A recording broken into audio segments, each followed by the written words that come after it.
Hello everyone, welcome back to the channel.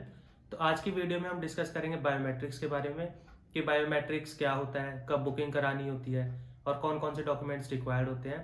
तो जब हम अपनी कनाडा वीज़ा की फ़ाइल लगाते हैं तो फर्स्ट स्टेप होता है अपना मेडिकल कराना। सेकंड स्टेप होता है अपनी वीज़ा फाइल करना, सारे डॉक्यूमेंट्स लगाना और वीज़ा की फ़ीस देना एंड बायोमेट्रिक्स की फ़ी पे करना। और थर्ड एंड लास्ट स्टेप होता है अपना बायोमेट्रिक्स कराना। जब आप अपनी वीज़ा फाइल लगा देते हैं और अपनी वीज़ा की फ़ी पे कर देते हैं, उसके साथ आपको बायोमेट्रिक्स की फ़ीस पे करने का भी ऑप्शन आता है। बायोमेट्रिक्स की फ़ीस की वैल्यू 85 कैनेडियन डॉलर्स होती है, जो इंडियन रुपीज़ में थोड़ा बहुत फ्लक्चुएट करती है, तो आप बुकिंग कराते टाइम चेक कर लीजिएगा। वीज़ा फाइल करने के बाद और बायोमेट्रिक्स की फ़ीस पे करने के बाद विद इन 1 to 7 डेज आपके पास BIL आता है। BIL होता है बायोमेट्रिक इंस्ट्रक्शन लेटर। हम इसको वीडियो में आगे फर्दर डिटेल में डिस्कस करेंगे। तो बायोमेट्रिक्स में आपकी फिंगरप्रिंट स्कैन करी जाती है और आपका फेशियल स्कैन किया जाता है। जब आप बायोमेट्रिक बुक कराने जाते हैं तो आपके पास 10 to 11 स्टेट्स या सिटीज़ हैं जहाँ पर आप अपना बायोमेट्रिक्स करा सकते हैं।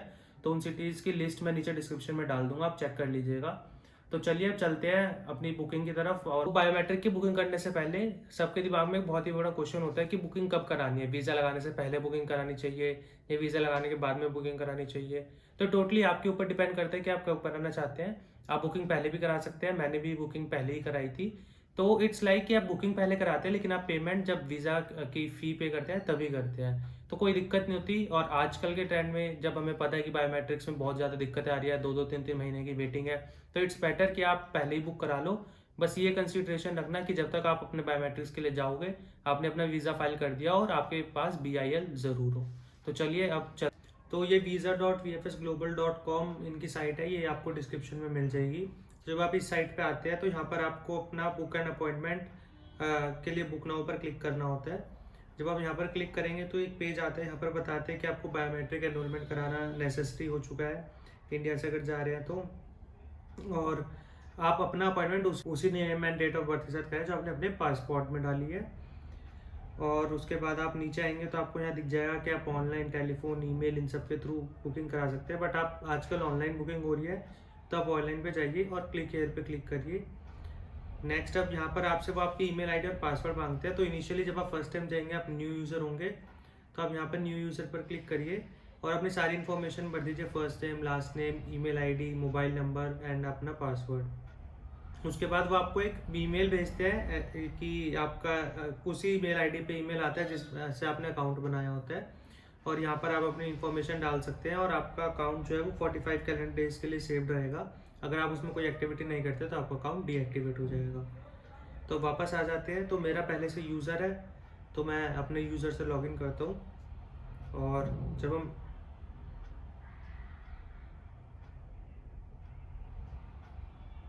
तो यहाँ पर आपके पास काफ़ी सारे ऑप्शन आ जाते हैं, शेड्यूल अपॉइंटमेंट, रीशेड्यूल, कैंसिल करनी है या आपको अपॉइंटमेंट लेटर दोबारा ईमेल करवाना है तो आप यहाँ से भी अपना अपॉइंटमेंट लेटर दोबारा ईमेल करवा सकते हैं। हम शेड्यूल अपॉइंटमेंट पे क्लिक करते हैं और अब आपको सेंटर सेलेक्ट करना होता है। तो ये सारी सिटीज़ है जहाँ जहाँ पर BFS के सेंटर है, अहमदाबाद, बेंगलुरु, चेन्नई, दिल्ली। तो ये लिस्ट आपको डिस्क्रिप्शन में मिल जाएगी। आपको जो भी सेंटर सिलेक्ट करना है आप वो सेंटर सिलेक्ट कर सकते हैं। जैसे फॉर इंस्टेंस हम हैदराबाद सिलेक्ट करते हैं। और नंबर ऑफ एप्लीकेंट्स कितने, आप अपने लिए ही जा रहे हैं, एक ही करा रहे हैं तो एक सिलेक्ट करिए। आपकी अपॉइंटमेंट कैटेगरी रहेगी बायोमेट्रिक एनरोलमेंट स्टूडेंट ओनली, क्योंकि आप स्टूडेंट वीज़ा के लिए फाइल कर रहे हैं। और उसके बाद आप टर्म्स एंड कंडीशन सिलेक्ट करिए, नेक्स्ट पे क्लिक करिए। यहाँ पर आपको एप्लीकेंट ऐड करना होता है, एप्लीकेंट की सारी डिटेल्स फिल करनी होती है। तो इनिशियली मैंने पहले फिल कर रखी थी। आप यहाँ पर अपनी details, first name, last name, mobile number डालिए, डेट ऑफ बर्थ डालिए। मैं इंस्टेंस कोई भी डेट ऑफ बर्थ डाल देता हूँ। तो याद रखिएगा कि आपकी डेट ऑफ बर्थ जो है वो वही होनी चाहिए जो आपके पासपोर्ट पे है। आपका फर्स्ट नेम, लास्ट नेम भी सेम, एग्जैक्ट सेम होना चाहिए जो आपका पासपोर्ट पे है। इसके बाद आप सबमिट पर क्लिक करते हैं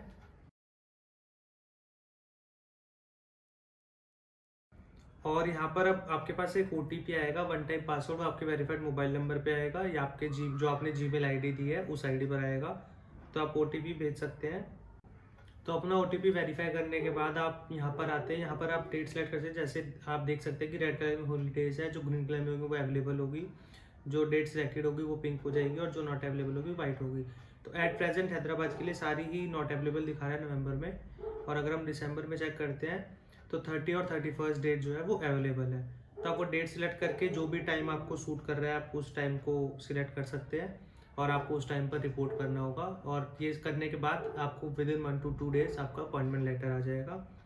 तो मैंने अपना बायोमेट्रिक्स दे दिया, तो मैं यहाँ पर कंफर्म ना करके बैठ जाता हूँ। आप यहाँ से कंफर्म कर सकते हैं और आपके पास आपका अपॉइंटमेंट लेटर आ जाएगा। आजकल बायोमेट्रिक बुक करने में काफ़ी ज़्यादा दिक्कत हो रही है, अपॉइंटमेंट्स नहीं मिल रही है या 2-2 3-3 महीने का टाइम लग रहा है।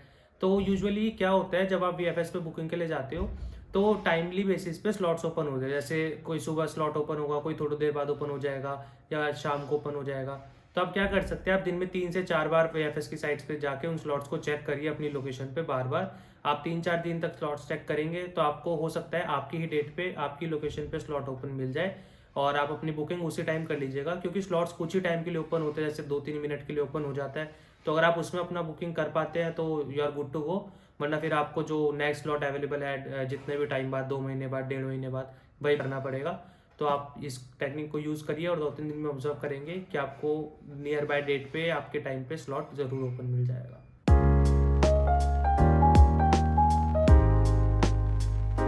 आपको 4 मेन डॉक्यूमेंट्स अपने सेंटर पर ले जाने होते हैं। फर्स्ट होता है आपका अपॉइंटमेंट लेटर।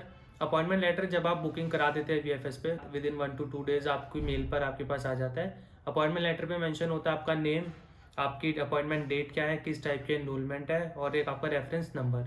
और इस डॉक्यूमेंट्स पे मेन पॉइंट्स कुछ मेंशन होते हैं कोविड से रिलेटेड, कुछ टाइमिंग से रिलेटेड कि आपको 15 मिनट्स पहले सेंटर पर पहुंचना होता है और कौन से डॉक्यूमेंट्स कैरी करते हैं। तो अपॉइंटमेंट लेटर एक काफ़ी इंपॉर्टेंट डॉक्यूमेंट रहता है और आपको सेंटर पर ज़रूर ले जाना होता है। नेक्स्ट डॉक्यूमेंट जो अपने पास होता है वो होता है BIL। तो जैसे मैंने आपको पहले भी बताया था कि जब आप वीज़ा फाइल कर देते हैं उसके 1 to 7 डेज बाद आपके पास BIL आता है। BIL काफ़ी इंपॉर्टेंट डॉक्यूमेंट होता है। इसके मेंशन होता है आपका नेम, आपका एड्रेस, और इसमें लिखा होता है कि आप IRP एक्ट के अंडर अपना आपको बायोमेट्रिक्स देना है, फेशियल रिकॉग्निशन और फिंगर रिकॉग्निशन करवाना है। और ये इस डॉक्यूमेंट्स को माना जाता है कि आपने अपनी बायोमेट्रिक्स फीस दे दी है।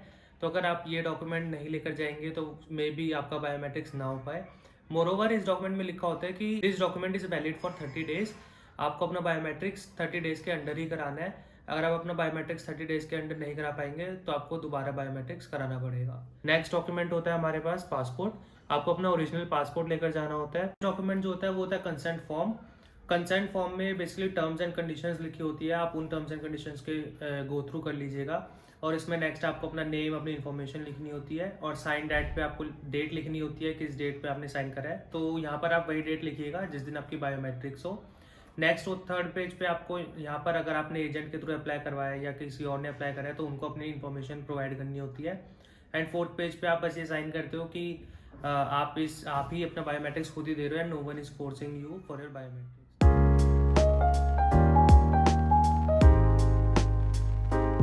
मेरा बायोमेट्रिक एक्सपीरियंस काफ़ी अच्छा था।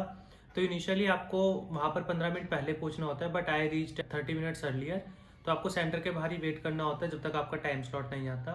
वो वहाँ पर आपको अनाउंस कर दिया टाइम स्लॉट, तो आप अपने टाइम स्लॉट के अकॉर्डिंग जा सकते हैं। इनिशियल एंट्री पे वहाँ पर आपका अपॉइंटमेंट लेटर चेक होता है और आपका टाइम स्लॉट चेक करा जाता है। देन जब आप रिसेप्शन पर जाते हैं तो आपसे आपका अपॉइंटमेंट लेटर देखते हैं और आपका बायोमेट्रिक इंस्ट्रक्शन लेटर भी देखा जाता है।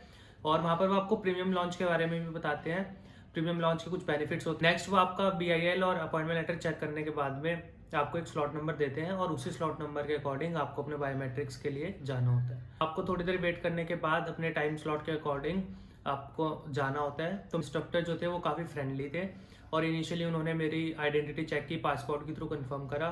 फिर मुझसे पूछा कि आप क्यों जा रहे हो, कौन से कॉलेज में एडमिशन हुआ है और कुछ बेसिक क्वेश्चन थे, कौन सा कोर्स कर रहे हो। फिर उन्होंने मेरे फिंगर स्कैन लिए, फेशियल रिकॉग्निशन करवाया और उन्होंने मुझे बताया कि मेरा बायोमेट्रिक्स 48 आवर्स में अपडेट हो जाएगा, जो initially with in a day update हो गया था मेरा बायोमेट्रिक्स। और कुछ और बेसिक इन्फॉर्मेशन भी दी उन्होंने मुझे कि आपके स्टैम्प पासपोर्ट के पीछे आप वो एक रिसिप्ट लगा देते हैं और उन्होंने मेरे को एक बायोमेट्रिक्स की रिसिप्ट भी दी कि मेरा बायोमेट्रिक्स कंप्लीट हो चुका है। और मैं करीबन 15 मिनट्स में वहाँ से बाहर आ गया था। तो इतना ही होता है, सिंपल होता है, 15 to 20 मिनट्स का काम होता है। तो आप आराम से जाइए, सारे डॉक्यूमेंट्स लेकर के जाइए अपने बायोमेट्रिक्स के लिए और आराम से दीजिए। तो चलिए मिलते हैं नेक्स्ट वीडियो में। Till then take care and bye bye.